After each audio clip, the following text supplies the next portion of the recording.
शिव पुराण तो यहां तक कहती है कि झूठ बोलने का भी स्थान बताया गया कि झूठ कहां बोलना है। अब लोग कहेंगे गुरुजी आप हमें बता रहे हो कि पुराण में लिखा है कि झूठ बोलने का भी स्थान होता है। हाँ, झूठ बोलने के लिए भी स्थान बताया गया। किसी की गाय कसाई के यहाँ कटने के लिए जा रही हो और तुम्हें दिख जाए कि यह गाय कसाई के यहाँ कट रही है, उस जगह पर तुम झूठ बोल दो कि ये गाय मेरी है और उसको कटने से बचा लो, तो ये झूठ बोलना भी तुम्हारा साथ। गौमाता अगर कहीं कटने के लिए जा रही है और तुम्हें दिख रहा है कि ये कसाई के यहाँ कट रही है, उस जगह पर झूठ बोल दो कि ये गाय मेरी है। तुम्हारे झूठ बोलने से अगर किसी का घर बन रहा है, किसी का जीवन सार्थक हो रहा है, तो वहां झूठ बोल सकते, वहां झूठ बोल सकते। हमारे यहाँ तो झूठ बोलने का भी स्थान बताया गया है कि कोई गौमाता अगर कटने के लिए कसाई के यहाँ जा रही है, वहां तुम झूठ बोल दो कि ये गाय मेरी है, इसको छोड़ा जाए, ये गाय मेरी अपनी है, इसको छोड़।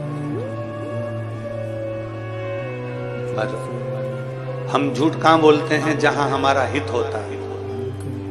हम झूठ कहां बोलते हैं जहां हमारा कुछ अच्छा हम देख लेते हैं कि झूठ बोलने से यहाँ मेरा फायदा होने वाला है, हम वहां झूठ बोलते। पर शास्त्र कहता है मत बुरे कर्म कर वरना पछताएगा, भगवान की आंखों से तू बच नहीं पाएगा, तू बच नहीं पाएगा। अरे ओ अज्ञानी मत करना दानी, अरे ओ अज्ञानी मत करना दानी। तेरे कर्म का फल भी तू ही पाएगा, जैसा किया तूने तेरे आगे आएगा। मत बुरे कर्म कर बंदे वरना पछताएगा, भगवान की आंखों से तू बच नहीं पाएगा, तू बच नहीं पाएगा। अरे ओ अज्ञानी मत करना दानी, अरे ओ अज्ञानी मत करना। अपने लिए झूठ नहीं बोलना, अपनी भलाई के लिए झूठ नहीं बोलना। अगर बन सके तो किसी का हित हो रहा हो, किसी का अच्छा हो रहा हो, तो झूठ बोलने में, कहीं गौ माता कट रही है उसको बचाने में बोल।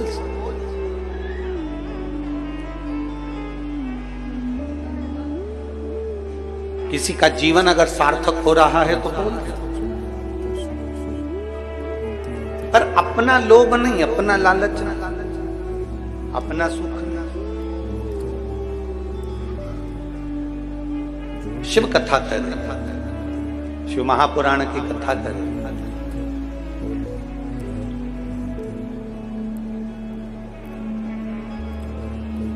देवराज नाम का ब्राह्मण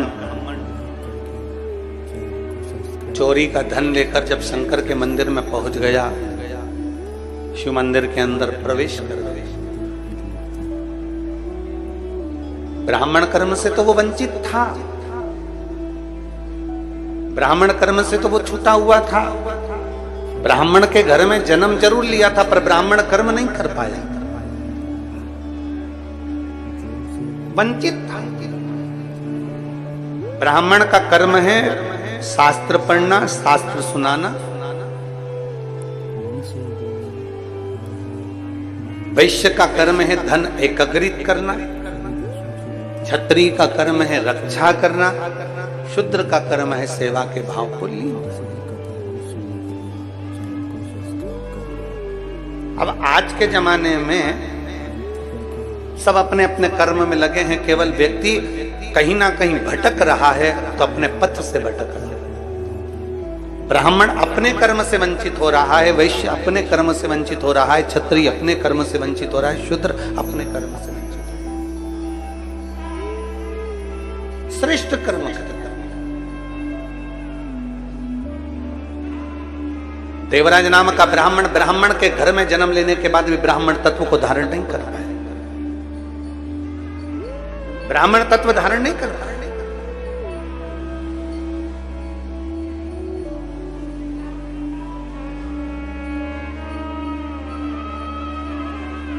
अब जब वो ब्राह्मण तत्व को धारण नहीं कर पाया तो ब्राह्मण तत्व धारण ना करने के कारण वो चोरियां करने लगा, थोड़ा सा धन एकत्रित करने लगा और चोरी का धन लेकर शरीर में जब ताप पड़ा, शरीर में जब बुखार लगा, ठंड सी लगी, तब शिव मंदिर में गए छुपने के लिए, अपने शरीर को बचाने के लिए, तब उस शिवालय में गए। अब किसी ना किसी भाव से, किसी ना किसी रूप में शंकर के पास गया तो है, किसी ना किसी रूप में शिव तत्व के नजदीक गया तो है।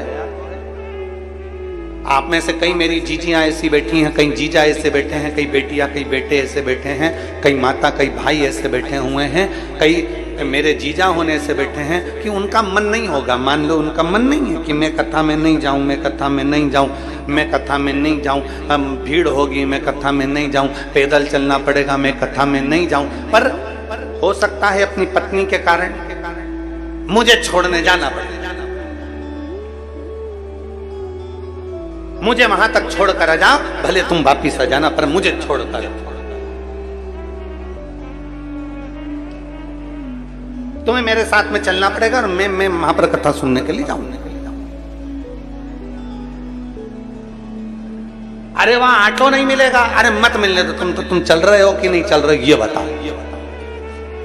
अब पति ने सोचा कि भाई इतना मगजमारी करने से तो अच्छा है शिव महापुराण की कथा में चलूं, चल मैं तुझे कथा में ले चलता हूं। और पति कथा में लेकर, अब जरा विचार करिएगा कि पति का मन नहीं था, या किसी सहेली का मन नहीं था, या बेस्ट फ्रेंड का मन नहीं था, या जेठानी का मन नहीं था, या देवरानी का मन नहीं था, या किसी रिश्तेदार का मन नहीं था, पर वो मन मार कर भी शिव महापुराण की कथा में अपने रिश्तेदार के साथ, अपने कुटुंबी के साथ वो कथा में आकर बैठ गया। तो किसी ने पूछा, गुरु जी जिसका मन नहीं है वो कथा में आकर बैठ जाए, उस जबरदस्ती आकर बैठ जाए, कोई मार ठोक के लाके बिठा दे, या किसी ने जबरदस्ती लाकर बिठा दिया, या पत्नी के कहने पर पति जबरदस्ती आ गया, या कोई जेठानी देवरानी जबरदस्ती आ गई, तो कथा का कोई पुण्य उसके खाते में मिलता है कि नहीं मिलता? शिव महापुराण की कथा कहती है, नल के नीचे मटके को सीधा लगाओगे तो भर जाएगा, नल के नीचे मटका उल्टा लगाओगे तो भर आएगा नहीं, पर ठंडा जरूर बना रहेगा।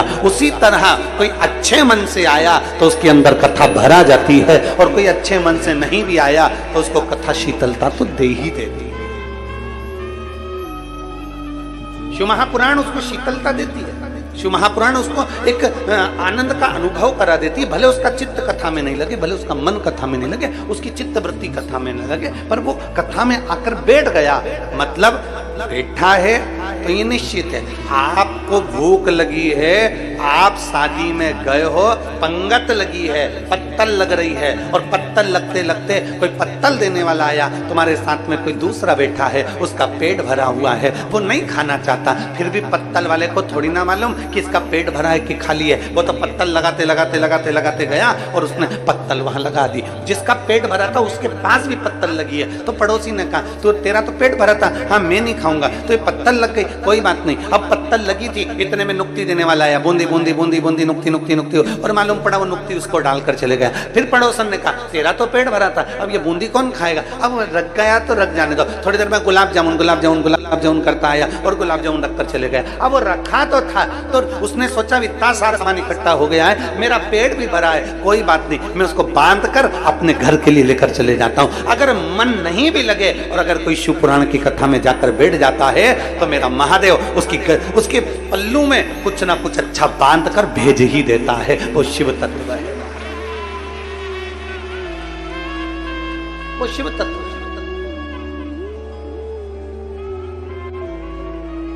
और शंभु शरणे पड़े मांगू घड़ी रे दुख काटो दया करीने दर्शन शंभु शरणे मांगू घड़ी रे दुख काटो दया करीने दर्शन। अब मन से जाओ चाहे बेमन से जाओ,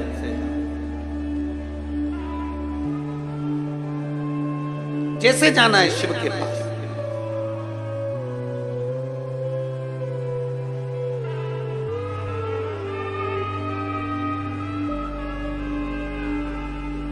जैसे तुम्हारी मर्जी।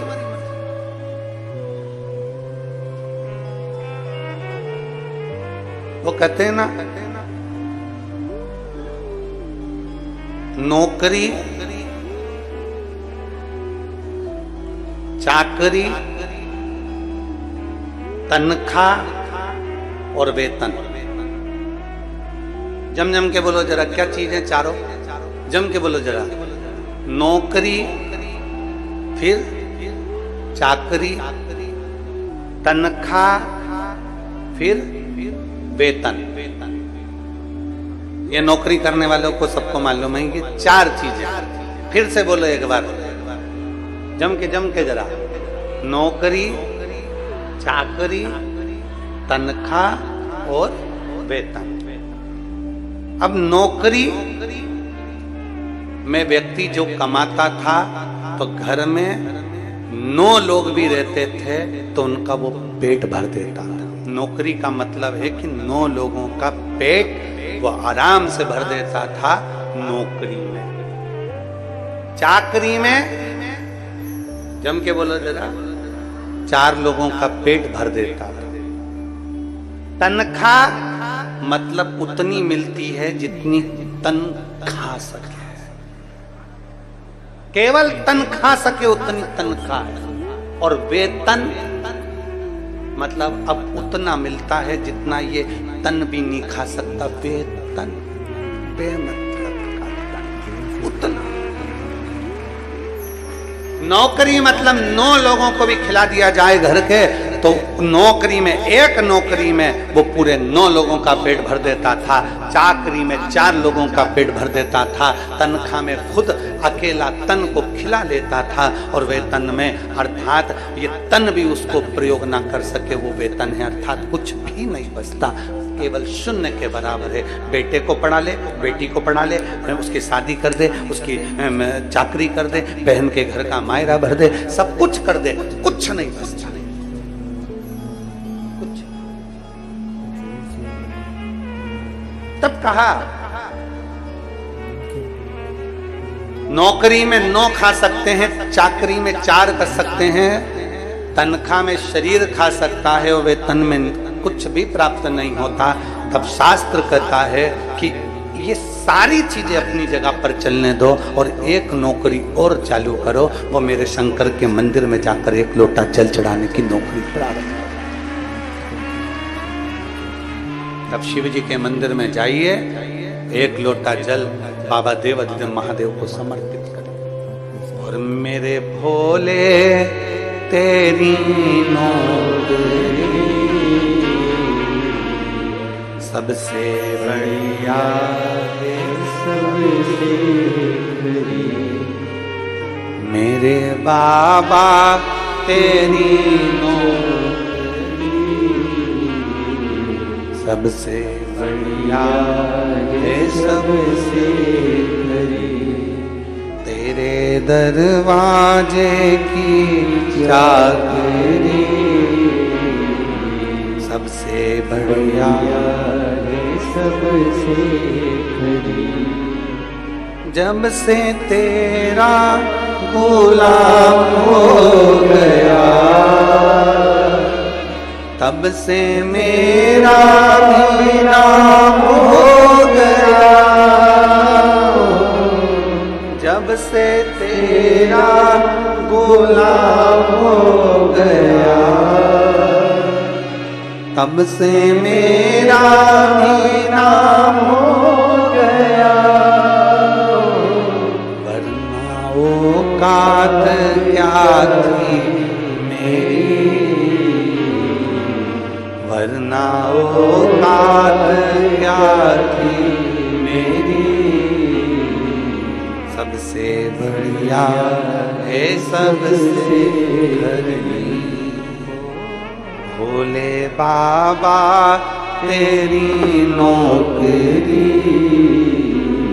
सबसे बढ़िया सबसे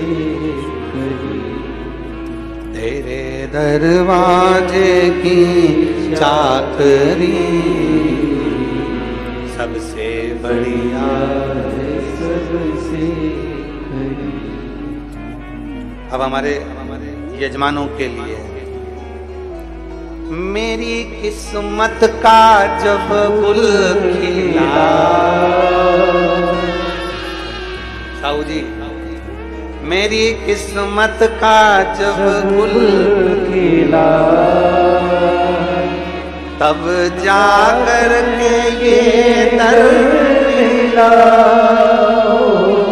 मेरी किस्मत का जब गुल खिला, तब जाकर के ये दर मिला, मिल गई मुझको चौखट तेरी, मिल गई मुझको चौखट तेरी, सबसे बढ़िया है सबसे, भोले बाबा तेरी नौकरी, सबसे बढ़िया है सबसे। ये भाग्य से मिला, नौकरी चाकरी तनख्वाह वेतन, ये सब चीज से भी अगर कहीं खाली रह जाओ, तब आखिरी में मेरे शिव के द्वार, मेरे शंकर की चौखट, बोल बम का नारा है, अच्छी अच्छी जम के जरा जोरदार, बोल बम का नारा है, सारी समस्या का हल आखिरी में शिव के करीब। शिव करते क्या है? अपनी शरणागति में जो आ गया, शंकर के करीब में जो आ गया, शिव उसको अकेला नहीं छोड़ते, उसको सुना नहीं छोड़ते।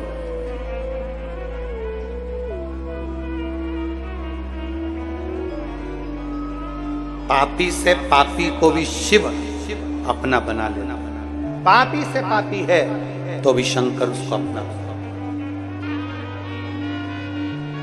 आपसे पूछें, ध्यान देना जरा, कोई बहुत चोरी करता है, बहुत चोरी करता है, मर गया, उसके घर के लोग उसको अर्थी पर बांधकर, सफेद कपड़ा लपेट कर, राम नाम जम के बोलो जरा, राम नाम सत्य है, बोलते बोलते बोलते बोलते उसको कहां ले गए? जम के शमशान। शमशान में कौन रहता है? शिव।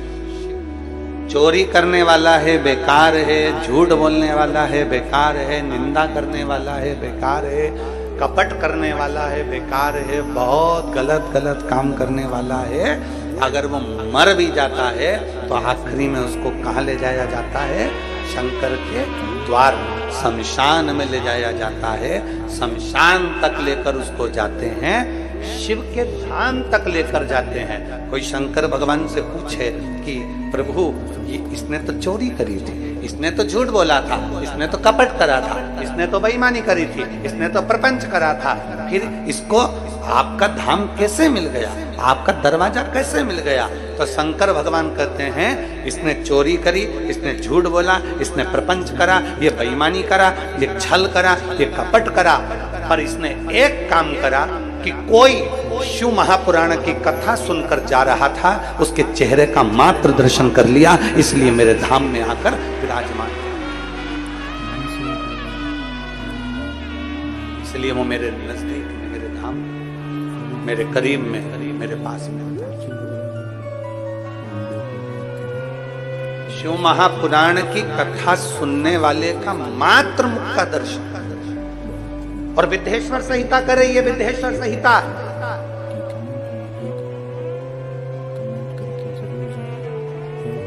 विद्येश्वर संहिता कर रही है। शिव जी के शिवलिंग पर चढ़ा हुआ जल का आचमन मात्र पी लेना, पी लेना शंकर भगवान के शिवलिंग के जल को।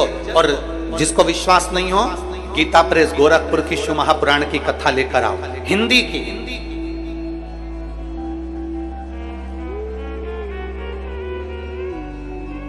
अगर कोई तुमसे कह दे कि शंकर जी पे चढ़ा हुआ जल नहीं पीना चाहिए, तो उसको कहो गीता प्रेस गोरखपुर की हिंदी की शिव पुराण लेकर आओ, उसकी विद्येश्वर संहिता पढ़ो, खुद भी पढ़ो। किसी के कहने पर भरोसा ना करिए, विद्येश्वर संहिता खुद पढ़िए। उसमें लिखा है शंकर भगवान के शिवलिंग पर चढ़ाया हुआ जल का आचमन कर लेने से, पी लेने से 3 ताप समाप्त हो जाते हैं और व्यक्ति परमात्मा की शरणागति को प्राप्त करता है।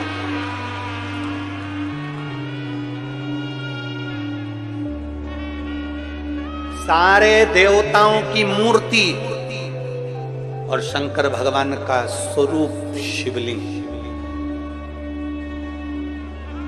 मूर्ति में और शिवलिंग में अंतर है।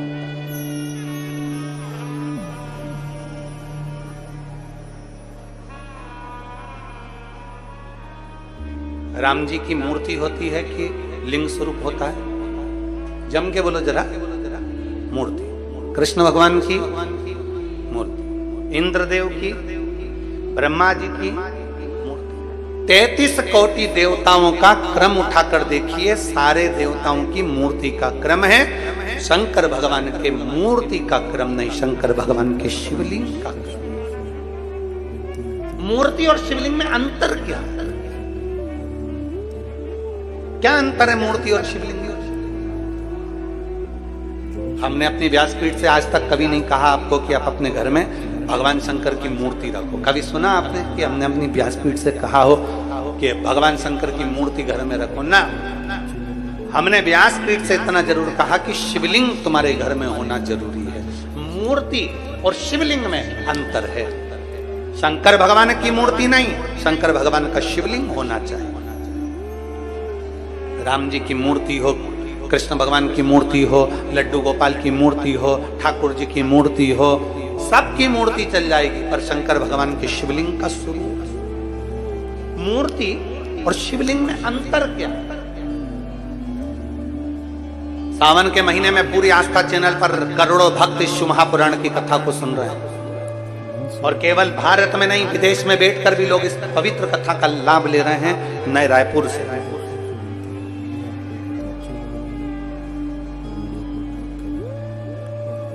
कनौज की इस पवित्र भूमि से करोड़ों शिव भक्त आस्था चैनल के माध्यम से, फेसबुक, यूट्यूब के माध्यम से कथा सुन रहे हैं। आज की कथा में आप स्मरण करिएगा कि मूर्ति और शिवलिंग में जमीन और आसमान का अंतर है। 33 कोटि देवताओं की मूर्ति होती है, पर शंकर भगवान का मूर्ति नहीं, शिवलिंग होता है। कारण मूर्ति केवल एक की होगी, केवल मूर्ति केवल एक की। राम जी की मूर्ति है तो राम जी की, कृष्ण भगवान की मूर्ति है तो कृष्ण भगवान की, देवी जी की मूर्ति है तो देवी जी की, इंद्र की मूर्ति है तो इंद्र की, गरुण की है तो गरुण की, वरुण की है तो वरुण की, ब्रह्मा की है तो ब्रह्मा की, सावित्री की है सावित्री की, गायत्री की है गायत्री की, लक्ष्मी की है लक्ष्मी की। मूर्ति केवल एक देवता की, राम जी की है तो राम जी की, कृष्ण की है तो कृष्ण की। मूर्ति एक देवता की होती है, और शिवलिंग एक देवता का नहीं। जिस घर में शिवलिंग होता है वहां 33 कोटि देवता एक ही स्वरूप में विराजमान है।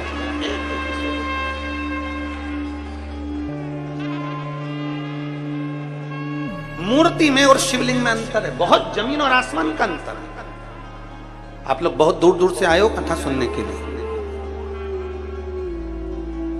और वहां से यहां तक आने में तुम्हारा ऑटो का भी कम से कम 100-200 रुपए 500 रुपए खर्च हुआ होगा। 100 रुपए तो खर्च हुआ ही होगा। बोलो तो सही है कि गलत हुआ ना? अब तुमने 50 रुपए 100 रुपए 200 रुपए खर्च कर आए हो, इसलिए बहुत ध्यान लगा कर सुनना कि हम जो कथा सुनने के लिए आए हैं, अगर हमने दिल से सुन ली, और अभी तक जो कथा होती थी वो भरे कहीं गांव के बीच में, शहर के बीच में, नगर के बीच में, यहाँ वहां होती थी, और आज जो कथा हो रही है वो एकांत में बैठकर हो रही है, इसलिए एकांतेश्वर कथा चौगुना फल देती है। चौगुना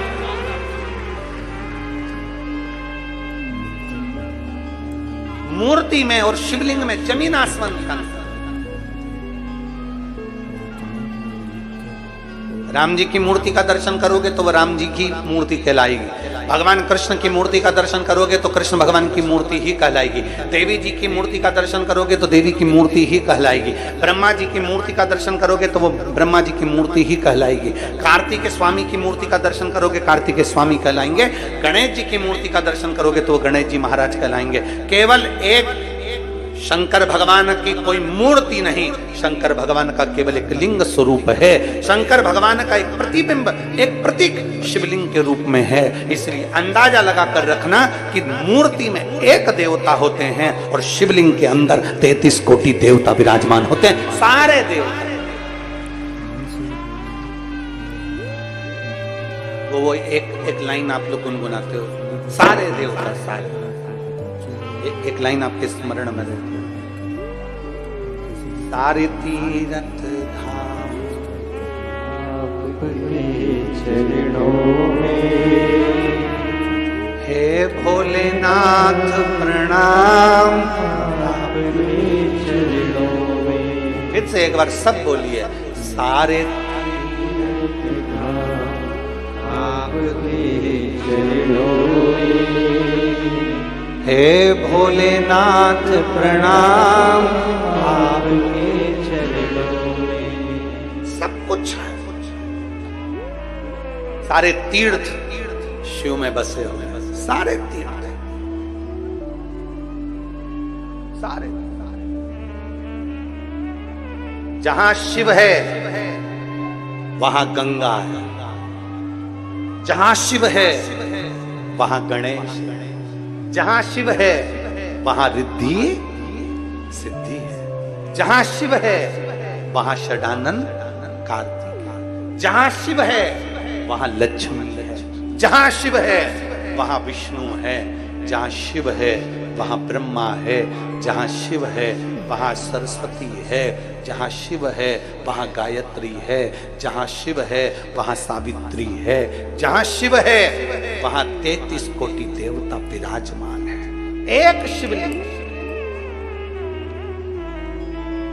मूर्ति में केवल एक देव होगा पर शिवलिंग में 33 कोटि देव। सारे तीर्थ धाम आपके चरणों में, हे भोलेनाथ प्रणाम आपके चरणों में, हे भोलेनाथ प्रणाम आपके चरणों में। सब कुछ आप में समाया है, सब कुछ।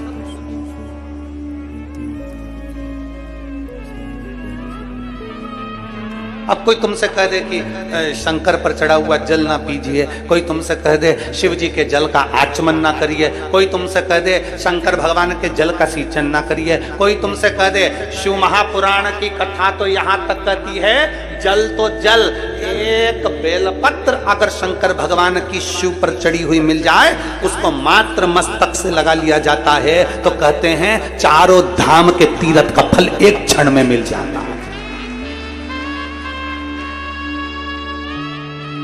एक बेलपत्र से 4 धाम तीर्थ का फल तुरंत प्राप्त, एक बेलपत्र से।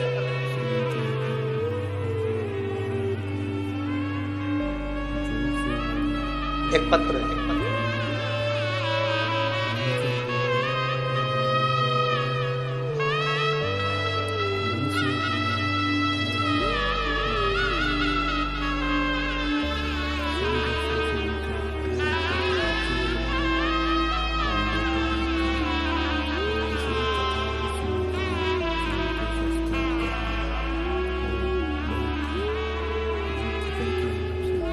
सफरी साहू, पति रामाधर साहू,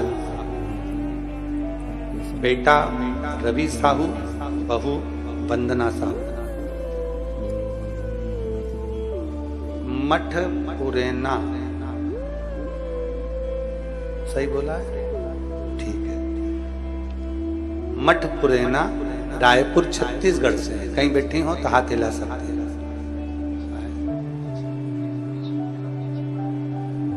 बच्चे आए हैं, दोनों आए हैं। इसको उधर लगाना, लिया दोनों बच्चों को लिया।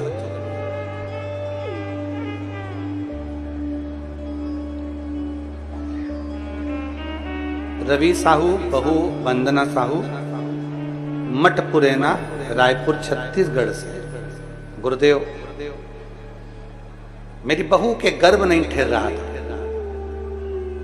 गर्भ ठहरता खराब हो जाता, ऐसा कई बार हुआ, पर गर्भ नहीं ठहरा।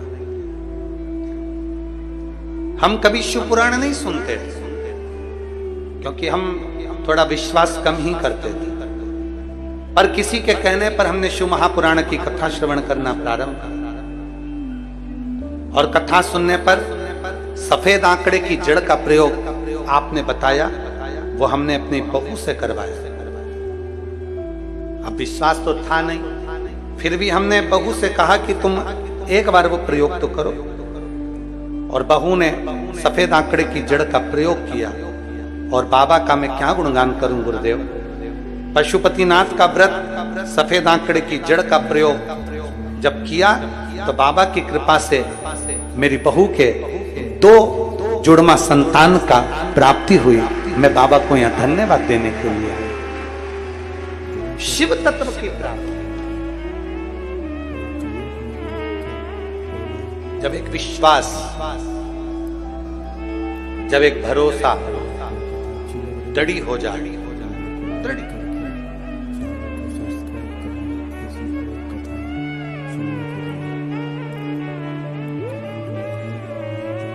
जब एक भरोसा दृढ़ हो जाए, एक विश्वास दृढ़ हो जाए, तो शिव कैसे ना मिले।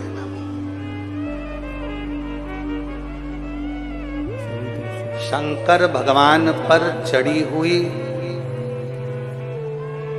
भस्म, शिव जी पे चढ़ी हुई भस्म की भी कीमत करोड़ों में हो जाती है, करोड़ों में।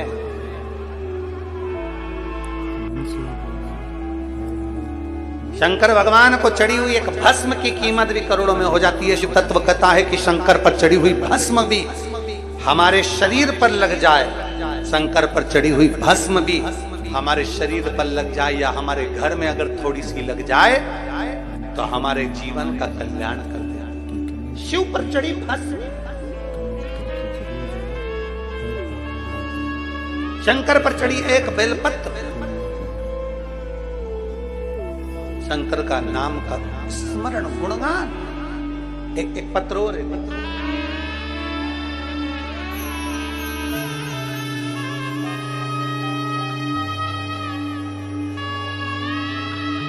मैं उमा त्रिपाठी, स्थान काशीराम नगर,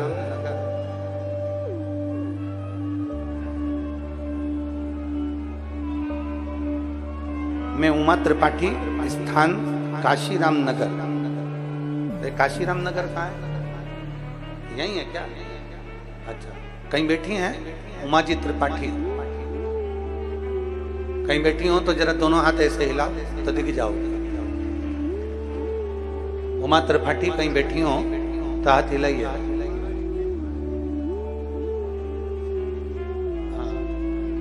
फिर से हिलाओ एक बार ऐसे हाथ। हाँ, दिख गए हो, ठीक है। आइए, पधारिए, एक बेलपत्र लेकर जाइए, आ जाओ। मैं उमा त्रिपाठी, स्थान काशीराम नगर। मैं बाबा का क्या वर्णन करूं गुरुदेव, मेरे पास शब्द नहीं। बाबा मेरी सास के छाती में, सीने में एक गठान हो गई। जब गांठ हो गई सीने में तो डॉक्टर को जब बताया गया तो मालूम पड़ा कि उनको कैंसर हो गया।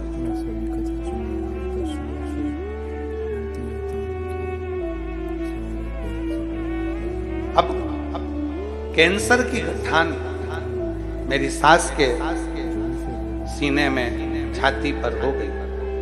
डॉक्टर ने कहा कि इनको ऑपरेशन कैसे किया जाए, कैसे करूं तो करूं क्या। जब सीने में गांठ हो गई और जांच में बताया कि कैंसर हो गया, अब करें क्या। तब दवाई लेकर डॉक्टर से बात कर कर हम आ गए और देवादिदेव महादेव को 1 लोटा जल चढ़ाते और अपनी सास को लाकर दे देते। बाबा की कृपा ऐसी हुई गुरुदेव, मैं क्या गुणगान करूं। दूसरी बार जब हम वापिस अपनी सासू मां का जांच कराने के लिए जब हॉस्पिटल 1 महीने के बाद लेकर गए, बाबा की कृपा से उनकी कैंसर की सारी रिपोर्ट नील हो गई और उनकी जांच की। मैं बाबा को यहाँ धन्यवाद देने के लिए आई हूँ। मेरा नाम है उमा त्रिपाठी, स्थान काशी रामनगर से आई। काशी राम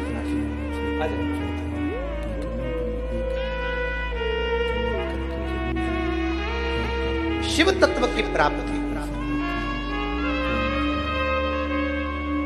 रवि साहू जी और बहु वंदना।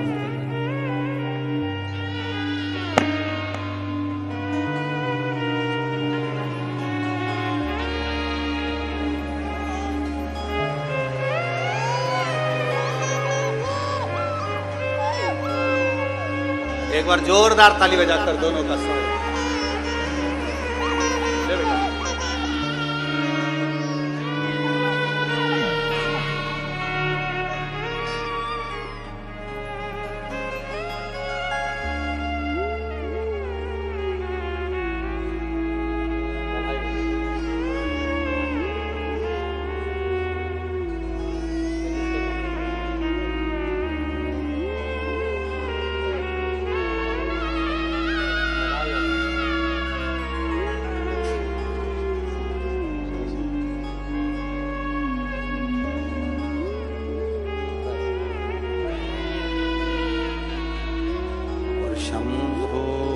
शरणे मांगू घड़ी रे घड़ी, दुख काटो दया करी दर्शन दया करी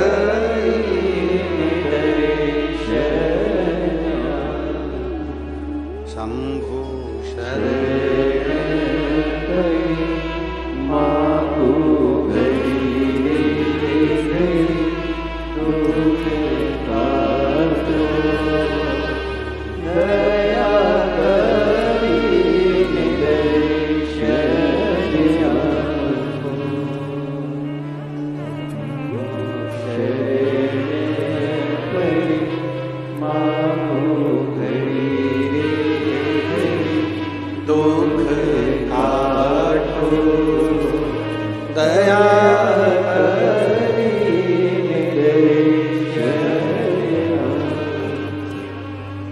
प्रतिमा और शिवलिंग दोनों में, प्रतिमा और शिवलिंग दोनों में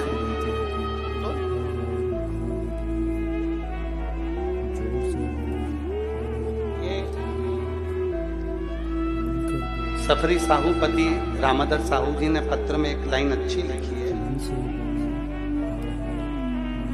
हम नहीं जानते थे कि शंकर के शिवलिंग पर चढ़े हुए जल की महत्वता क्या। हम नहीं जानते थे कि शंकर पर चढ़े हुए शिवलिंग पर, शंकर पर चढ़े हुए शिवलिंग पर चढ़े हुए बेलपत्र की महत्वता क्या। इन्होंने एक पत्र में लाइन अच्छी लाई। दुनिया के लोग जिस दिन जान जाएंगे ना कि शंकर का शिवलिंग का चढ़ा हुआ जल कितना महत्वपूर्ण है, दुनिया का एक एक बच्चा आ जाइए, दुनिया का एक एक बच्चा जब जान जाएगा कि शंकर पर चढ़े हुए जल की मूलता क्या, तब उसको समझ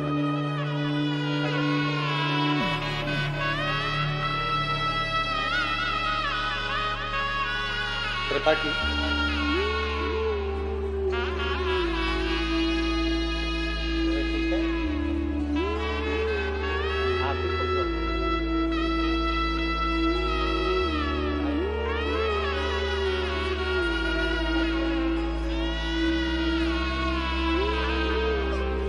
ये कई वर्षों के बाद हुआ है। एक बार जोरदार ताली बजाएं कुबेरेश्वर बाबा की कृपा।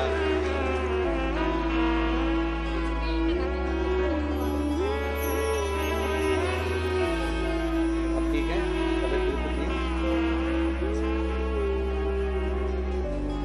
शिव तत्व की प्राप्ति जिस दिन एक शंकर भगवान पर चढ़े हुए जल की महत्वता को दुनिया के लोग जान जाएंगे तो समझ में आ जाएगा कि शिव पर चढ़ा हुआ केवल जल जल नहीं होता, शंकर पर चढ़ा हुआ तो गंगा जल होता है, और जिस जल को पीने से सारे पाप ताप समाप्त होता है, सब कुछ।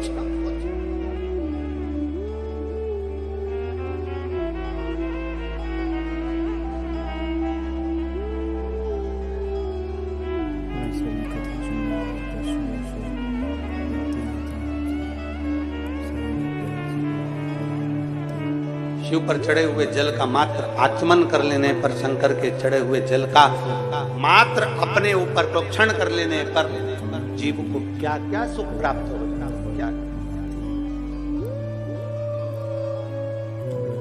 उसको समझ में जिस दिन आ गया। फिर निवेदन है, प्रतिमा एक की होती है और शिवलिंग एक स्वरूप में। शंकर के शिवलिंग में केवल एक देव नहीं, शंकर के शिवलिंग में अनेक देव, 33 कोटि देवता उस शिवलिंग के अंदर विराजमान होते हैं। 33 कोटि।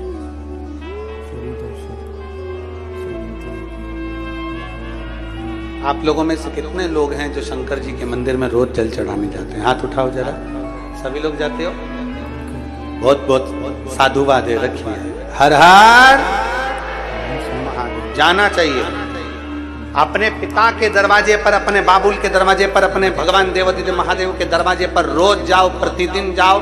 अपने दिल की बात कहने के लिए, अपने मन की बात कहने के लिए शंकर की चौखट पर जरूर जाओ, प्रतिदिन।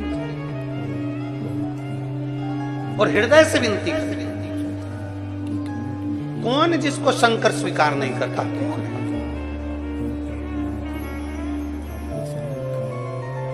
कहने वाले कहते रहेंगे शिव जी पे जल मत पियो, शंकर पर चढ़ा हुआ जल का आचमन मत करो, शंकर जी पे चढ़ा हुआ जल का स्मरण मत करो।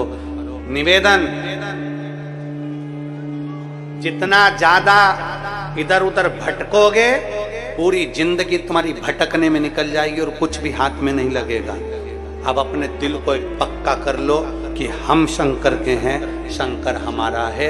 हम शिव को जैसे भजेंगे शिव हमको वैसा मिल जाएगा। बाकी का हमें कहीं नहीं जाना, हमें शिव तत्व को जानना। जितना भटकोगे उतना उतना लोग भटकेंगे, जितना। और कितनी किस्मत लेकर आयो जी। अरे गनौद वालों को तो कितनी किस्मत। जरा भाग्य की सराहना करिए तुम्हारे।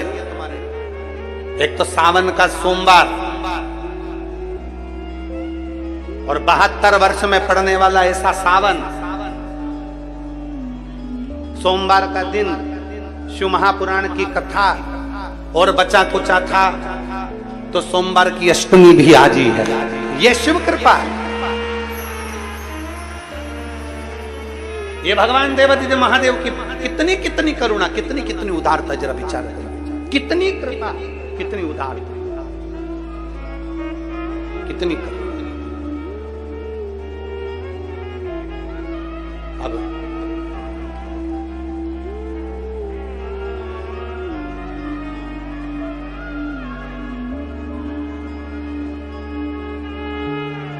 शिव उदारता, शिव शंकर की वहां बैठकर भगवान से अपने मन की बात करें।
भगवान शंकर की करुणामय कथा कह रही, मूर्ति में और शिवलिंग में अंतर। मूर्ति में केवल एक देव होते हैं, शिवलिंग में 33 कोटि देवता।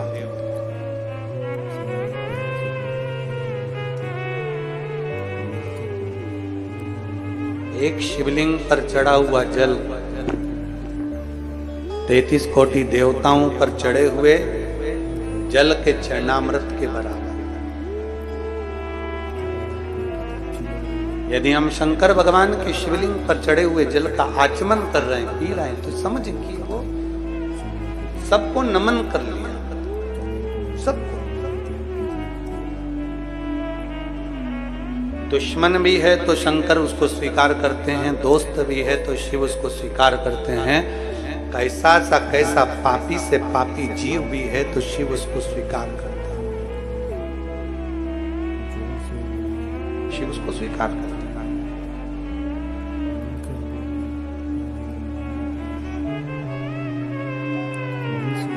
एक कथा बड़ी सुंदर आती है शिव महापुराण।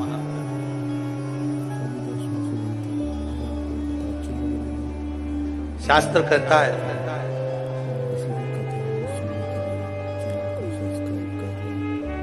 कई लोग कहते हैं कि गुरुजी श्रावण के महीने में पूजन का इतना महत्व क्यों होता है।